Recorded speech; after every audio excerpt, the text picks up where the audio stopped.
नमस्कार विद्यार्थी मित्रांनो, शिक्षक भरतीचं महत्त्वपूर्ण अपडेट आलेलं आहे। ते अपडेट आपण स्वतः सुद्धा कसं ओपन करू शकता ते आजच्या या व्हिडिओमध्ये सांगणारच आहे। पण विद्यार्थी मित्रांनो, शिक्षक भरतीसारखी ऐतिहासिक भरती होणे नाही, खरंच जबरदस्त प्लॅनिंग नुसार व्यवस्थितरित्या शिक्षक भरती होत आहे। विद्यार्थी मित्रांनो, त्या अपडेट मध्ये तुम्ही जिथं काही तुम्ही जर कन्फ्युजन असाल किंवा कोणत्या गोष्टी कन्फ्यूज झालेला असाल याबद्दल त्यांनी सविस्तर मुद्दे मांडलेले आहेत। एकदा संपूर्ण व्हिडिओ बघा, प्रत्येक मुद्द्याचं आपण विश्लेषण सुद्धा करणार आहोत। विद्यार्थी मित्रांनो, लक्षात घ्या, येणाऱ्या शिक्षक भरतीमध्ये एकदम पारदर्शकता पर आहे। IBPS ने सुद्धा एकदम जबरदस्त परीक्षा घेतलेल्या आहेत, जे की आजपर्यंतच्या इतिहासामध्ये घडलेलं नाही अशा पद्धतीने परीक्षेचं नियोजन केलं होतं। चला मित्रांनो, जाऊ आपण डायरेक्ट वेबसाईटवर, जे की महाराष्ट्र टीचर भरती रिक्रुटमेंट या वेबसाईटवर आपल्याला जायचं आहे। महा टीचर recruitment.org.com। त्यानंतर विद्यार्थी मित्रांनो, हे पेज ओपन होईल। त्याच न्यूज बुलेटिन मध्ये 2022 ला ओपन करा, असं एकदम धडाधड ओपन होतं। इथे दिसत असेल तुम्हाला न्यूज बुलेटिन, याला ओपन करा।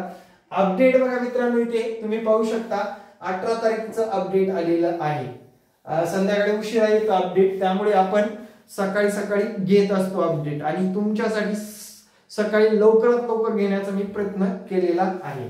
चला मित्रांनो, पाहू काय आहे अपडेट। अशा पद्धतीने ओपन होतं मित्रांनो। इथे काय म्हटलंय, कुठले मुद्दे आहेत महत्त्वपूर्ण ते पाहणार आहोत। लक्षात घ्या मित्रांनो, इथे काय म्हटलेलं आहे बघा, शिक्षक पदभरतीबाबतचं प्रसिद्धी पत्रक आहे। मित्रांनो, मी तर सांगेन यांची एवढी गडबड चालू आहे की आचारसंहितेच्या अगोदर भरती प्रक्रिया पूर्ण करायची आहे। म्हणजे नियुक्ती पत्र तुम्हाला दिले, एकदा तुमचं सिलेक्शन झालं, तुमच्या सगळ्या पोरांना लेटर पोहोचले की डायरेक्ट नियुक्ती पत्र आहे, डायरेक्ट तुमचं सिलेक्शन झालं की मग समाधानी एकदम व्यवस्थितरित्या जे लागलेले आहेत त्यांनी नंतर अभ्यास करायचा, जे लागले त्यांनी बिनधास्तपणे मित्रांनो चांगल्या प्रकारे जॉब करायचं। हे ठरलंय आपलं, बरोबर। कितीही काही झालं तर आपल्याला शिक्षकच व्हायचंय ना, मग टार्गेट आपलं कंप्लीट झालंच पाहिजे। मुद्दे बघू काय मांडले त्यांनी।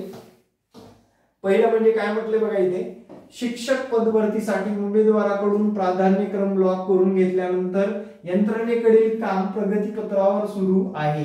म्हणजे यंत्रणा काही तुम्हाला सुट्टी देत नाही, प्रगतीपत्रावर काम चालू ठेवलेलं आहे, ठीक आहे। अनेक उमेदवारांना समान गुण असल्यास प्राधान्यक्रम ठरवण्याच्या तरतुदी विचारात घेऊन उमेदवाराचे योग्य क्रम तपासणीची कारवाई पूर्ण झालेली आहे।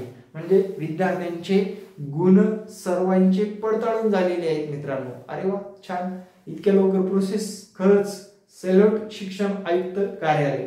चला, त्यानंतरचा विषय काय आहे बघू आपण।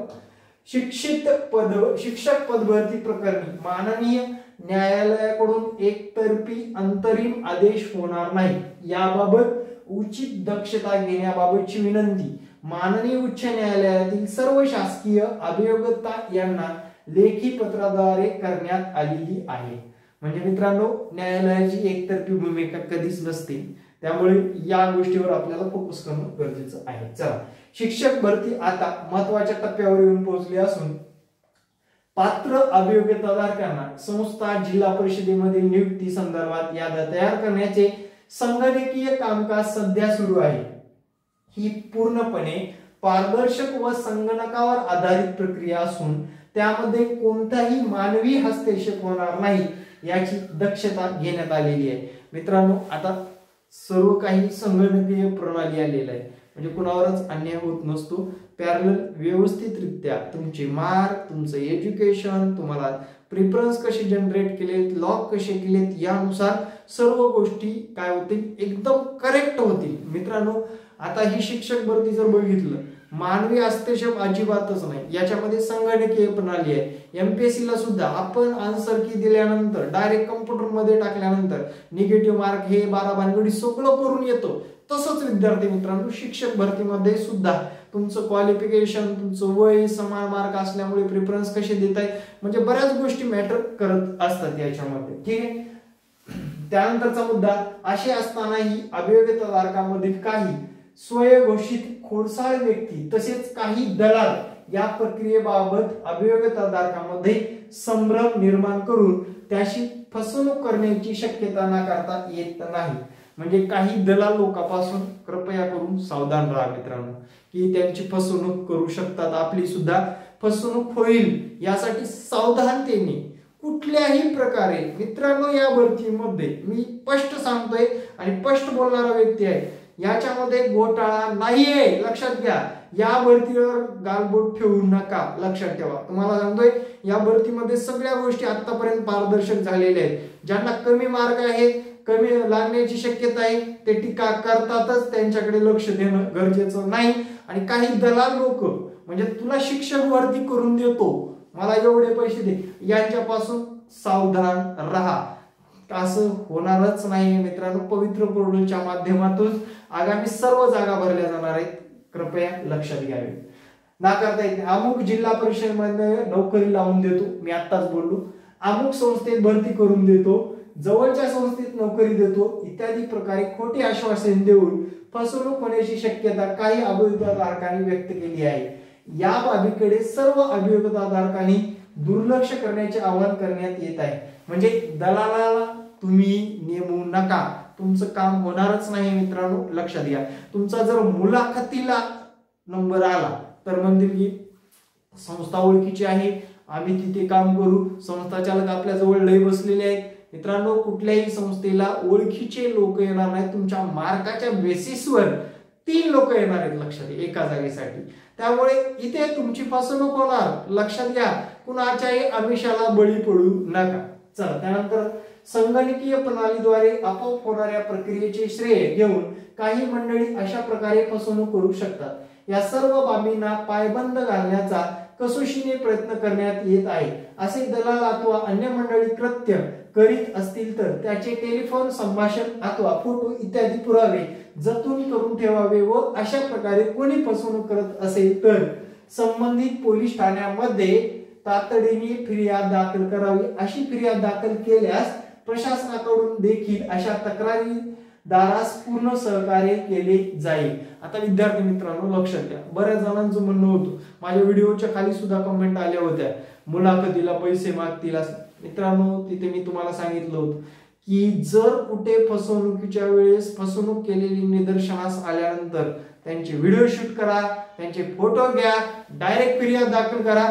आपण गरीबाचे पोरं आहोत आणि आपल्याला आपली नोकरी मिळवणी, हक्काची नोकरी मिळवणं आपलं काय आहे, अधिकार आहे आणि तो अधिकार आपल्याकडून डावलला नाही गेला पाहिजे. त्यासाठी जिथे कुठे आपल्याला काही निदर्शनास आलं डायरेक्ट स्वतःहून ऍक्शन घ्या मित्रांनो. इतरांची वाट बघू नका, तो कार्यकर्ता येईल मला मदत करेल, स्वतः ऍक्शन घ्या. डायरेक्ट शिक्षण आयुक्त कार्यालयामध्ये पुरावे द्या, तुम्हाला तुमचा न्याय मिळाल्याशिवाय राहणार नाही. कारण त्यांनी स्पष्ट सांगितलेलं आहे, असं जर काही निदर्शनास आलं तर प्रशासन तुम्हाला पूर्णपणे सहकार्य करेल. आणि विद्यार्थी मित्रांनो खरंच या प्रशासनामध्ये एकदम पारदर्शक, विद्यार्थ्यांना एकदम सोयीस्कर मदत कार्य केलं जातं. त्यानंतर विद्यार्थी मित्रांनो दरम्यान असा खोडसाळपणा करणाऱ्या व्यक्ती तसेच त्याच्या संपर्कात असलेल्या व्यक्ती याची व पोलीस विभागामार्फत स्वतंत्रपणे निगराणी ठेवण्यात येत आहे. म्हणजे काही जर कोणी जर गडबड असेल तर पोलीस विभागाकडून सुद्धा सतर्कतेचा इशारा देण्यात आलेला आहे. म्हणजे शिक्षण आयुक्त कार्यालयाने पोलीस विभागाला पण सांगितले की बाबा या भरतीमध्ये त्यांना एकदम पारदर्शकता पाहिजे. कारण विद्यार्थी मित्रांनो हे तुमचं भविष्य घडत असेल आता सध्याच्या घडीला, तुम्ही जर असा काही गैरप्रकार केला तुमचं भविष्य घडेल पण येणारी पिढी बर्बाद होऊ शकते. त्यामुळे याच्यावर काटेकोर नजर आहे शिक्षण आयुक्त कार्यालयाची, लक्षात ठेवा. सदरची प्रक्रिया अत्यंत पारदर्शीपणे सुरू असून उमेदवारांनी शासनाच्या या पदभरती प्रक्रियेत कोणत्याही अपमाना बळी न पडता प्रशासनास सहकार्य करावे. यस, महत्वपूर्ण मुद्दा आहे. सर्व मुद्दे लक्षात घेऊन आपल्यामध्ये जर काही कमतरता असेल तर प्रशासनाला अडचणीत आणू नका. तुमच्यातली कमतरता तुम्ही त्याच्यात सुधारणा करण्याकडे लक्ष द्या. प्रशासनाला अडचणीत आणू नका किंवा प्रशासनाला त्रास सुद्धा देऊ नका. प्रशासन योग्य रीतीने चालले. कम्प्युटर बेस्ड परीक्षा असल्यामुळे कम्प्युटराइज्ड सर्व लिस्ट लागतील. आणि मित्रांनो मला तर वाटेल फेब्रुवारीच्या या एंडिंग पर्यंत एक गोड बातमी मिळेल मित्रांनो नियुक्ती पत्राची. त्यामुळे चिंता नसावी. आपले जे काही मार्क आहेत, आपण जे काही कष्ट केलेत त्यानुसार प्रत्येक विद्यार्थ्याला फळ मिळाल्याशिवाय राहणार नाही. Thank you very much. हे अपडेट कसं वाटलं नक्कीच कमेंट मध्ये सांगा. आणि विशेष म्हणजे विद्यार्थी मित्रांनो, सर्व या वेबसाईटवर जे काय आहे याच्यावरच विश्वास ठेवा. लक्षात ठेवा, या वेबसाईटवर न्यूज बुलेटिन मध्ये काय आलेलं आहे याच्यावर विश्वास ठेवा. चर्चासत्र एखाद्या ग्रुपवर किंवा माझ्यासारखं युट्यूबवर सुद्धा लक्ष देऊ नका. नियम काय सांगतायत, मुद्दे काय सांगते त्याच्यावर फोकस करणं गरजेचं आहे. कारण विद्यार्थी मित्रांनो, भरतीमध्ये इतक्या सूचना कुठल्याच भरतीमध्ये येत नाही. या भरतीमध्ये अगदीच विद्यार्थ्यांना सहकार्यपूर्ण सूचना येत आहेत, त्याच्यावर विश्वास ठेवा. इतर कोणत्याही गोष्टीवर विश्वास ठेवू नका. आणि ग्रो अकॅडमी युट्यूब चॅनलला सबस्क्राईब करून ठेवा. नवनवीन अपडेट आणि ग्रो अकॅडमी शिकवते पण आणि अपडेट सुद्धा देते. Thank you very much. जय हिंद मित्रांनो, भेटू नेक्स्ट व्हिडिओ मध्ये. जय हिंद, जय महाराष्ट्र, धन्यवाद.